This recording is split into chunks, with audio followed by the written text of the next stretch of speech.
saudara Yusun, yang insyaAllah akan berkongsi dengan kita tentang tajuk yang dinamakan sebagai kepentingan perbandingan agama. Jadi sebelum saya memberikan majlis kepada beliau, izinkan saya untuk membacakan sedikit latar belakang tentang beliau. Nama beliau Lee Choi Sun, bekas penganut Buddha, terlibat di dalam kursus training yang senior anjuran Nuruddin Lemu dan Aisyah Rodrigo daripada Islamic Education Trust Nigeria. Jadi, dan ceramah tersebut tak perlu panjangkan biodata beliau, jadi saya tak nak buang masa tentang ni sebab rasanya masa diperlukan banyak oleh saudara Lee Sun. InsyaAllah tanpa buang masa lagi, saya menjemput saudara Lee Sun untuk menyatakan ceramah beliau tentang ni. Dipersilakan.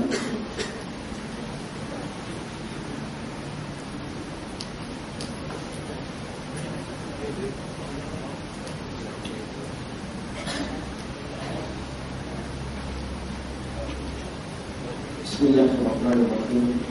Alhamdulillah wassalatu wassalamu ala rasulillah wa ala alihi wa sahbihi ajma'in.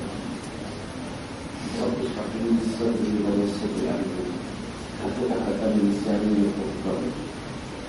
Assalamualaikum warahmatullahi wabarakatuh. Boleh dengar jelas? Macam jelas ke macam ni? Macam ni? Lebih jelas. Alhamdulillah. Antara semua, alhamdulillah, syukur kepada Allah SWT dengan izin dan rahmatnya petang ini kita dapat berkumpul di sini. InsyaAllah sekadar bertukar-tukar maklumat dan juga bertukar-tukar pendapat. Sebelum saya teruskan berbincang tentang tajuk iaitu pentingnya perbandingan agama, boleh tak izinkan saya memperkenalkan sedikit lagi tentang diri saya? Pengurusi majlis tadi, dia tak mau cakap banyak, mengenal diri. Saya tambah sedikit lah. Sebab pepatah Melayu kata, tak kenal maka tak cinta. Pepatah orang Cina kata, nanti sudah cinta banyak peninggalannya. Okey. Secara ringkas, beberapa perkenalkan diri saya. Yang pertama, nama saya Lee Choi Sun. Lee Choi Sun, nama saya sebelum saya memeluk agama Islam. Nama lama, nama sebelum Islam. Selepas memeluk agama Islam, nama Islam saya sekarang adalah Lee Choi Sun. Sama atau beza? Sedikit beza. Tajwid je beza. Saya tak tukar nama. Tahu kenapa saya tak tukar? Nak tahu tak kenapa saya tak tukar? Suka hati saya lah.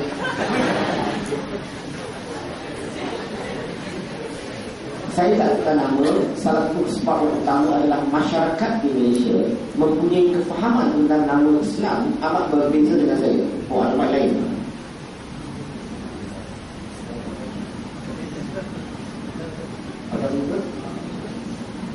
Jelas ke? Boleh dengar? Mana tu lebih sedap? Ni. Okey. Saya jangan buat apa cakap. Okey, masyarakat kita di Malaysia mempunyai kefahaman tentang nama Islam amat berbeza dengan saya. Betul ke tak betul? Secara umumnya, masyarakat Islam di Malaysia mempunyai kefahaman bahawa setiap umat Islam wajib mempunyai nama dalam bahasa Arab. Betul atau tidak? Secara umumnya. Tetapi mengikut kefahaman saya, kajian saya, nama Islam bagi saya adalah nama yang mempunyai makna yang baik. Boleh dalam apa bahasa pun, tak semestinya dalam bahasa Arab. Boleh setuju kan? Dan tak jawab pun. Okey. Kalau wajib untuk semua umat Islam mempunyai nama dalam bahasa Arab, saya rasa ramai orang Islam di sini dalam tukar nama. Kalau wajib. Nak saya bagi contoh. Kalau wajib semua umat Islam di Malaysia mempunyai nama dalam bahasa Arab, saya sudah ramai di kalangan di sini nama bukan dalam bahasa Arab. Ada tak sesiapa di sini namanya Ibrahim? Itu bukan nama Arab. Kita bapak-bapak mesti bukan nama. Ibrahim bahasa Hebrew, bukan Arab. Perhatikan nama ya. Ada tak sesiapa di sini nama Isa? Okey, kalau ada Isa, cakap dengan dia. Isa ni nama bahasa Ibrani, Aramaik, bukan nama Arab. Ada tak sesiapa di sini nama Yakub? Kalau bahasa English panggil Jacob. Tambah cream crackers jadi biscuit. Ada tak sesiapa di sini namanya Yakub? Yakub ni nama Bani Israel. Betul tak? Ada tak sesiapa di sini namanya Daud, Sulaiman, Yahya, Yunus, Yusuf? Ada? Yahudi. Itu nama Yahudi mana? Kalau wajib untuk semua umat Islam mempunyai nama dalam bahasa Arab, kenapa ramai orang Islam di Malaysia mempunyai nama Yahudi, Bani Israel, Aramaik, Hebrew dan sebagainya? Soalan saya sekarang, macam mana kita nak tahu nama Islam, definisi yang sebenar? Kalau kita nak tahu nama Islam yang sebenar, kita kena kembali kepada zaman Nabi Muhammad SAW. Kita kena lihat senario pada zaman baginda. Zaman baginda, ramai tak orang Islam, ramai tak orang Arab memeluk agama Islam? Hello. Terima kasih. Tahu ke tak tahu, baginda pernah menasihati segelintir umat orang Arab. Baginda menasihati segelintir orang Arab, minta mereka tukar nama. Kalau wajib untuk, kalau nama Arab itu nama Islam, kenapa baginda suruh orang Arab tukar nama? Takkan baginda tak tahu nama Arab itu nama Islam. Kita orang Islam di Malaysia lebih pandai daripada baginda. Betul? Tak? Alhamdulillah. Baginda faham tak? Nama Arab itu nama Islam itu namanya maknanya macam mana? Baginda faham ke tak faham? Okay, persoalan saya, kenapa baginda suruh orang Arab tukar nama?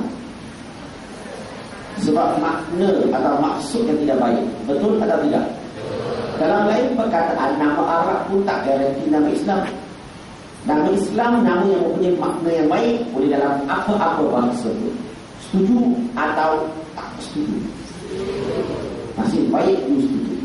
Tak setuju, saya kupas sampai pukul 5. Jangan-jangan hari ini petang ni ceramah mengupas nama saja. Okey, persoalan sekarang, nak tahu tak makna nama saya? Nak ke tak nak? Okey, Lim. Nama pertama saya Lim. Lim ni nama keluarga, family name. Lim ini tak terkena mengenai dengan Lim Kuan Yin. Jui, nama keturunan. Nama yang kedua saya tuju kepada nama keturunan. Saya berketurunan yang ke-27 dalam pokok keluarga Lim. Adik-adik di sini, kamu tahu tak kamu keturunan yang keberapa? Macam mana kamu boleh wujud, tahu tak? Tak tahu, tanya bapak-bapak. Kita apa? Yang ketiga, Sun, nama diri saya. Lim Cui Sun berarti menuju kejayaan. Ada dengar asal tak hari-hari? Hayya lal falah, dipanggil nama saya. Jisun. Asyik Jisun ya? 5 waktu sehari panggil saya. Hai, itulah nama sedikit makna nama saya. Itu perkara yang pertama. Perkara yang kedua, jarang-jarang penceramah cakap, tapi saya mau cakap. Tahu tak kenapa saya mau cakap? Sebab suka hati saya. Okay. Saya mau cakap sebab saya sudah berumah tangga. Biasa tak penceramah cakap ibu dia sudah berumah tangga? Jarang kan? Saya sudah berumah tangga, tak kerja lagi, dan mempunyai 10 orang anak setakat ini. Okey, yang terakhir sekali, saya dilahirkan dalam keluarga yang beragama BTC. Boleh faham tak agama BTC? Pernah dengar tak? Tak pernah. Agama BTC ni bukan botak Cina. BTC berarti Buddhism, Taoism, Confucianism. 3 dalam 1. Sejak lahir, mak bapak mengajar saya sebab berpunya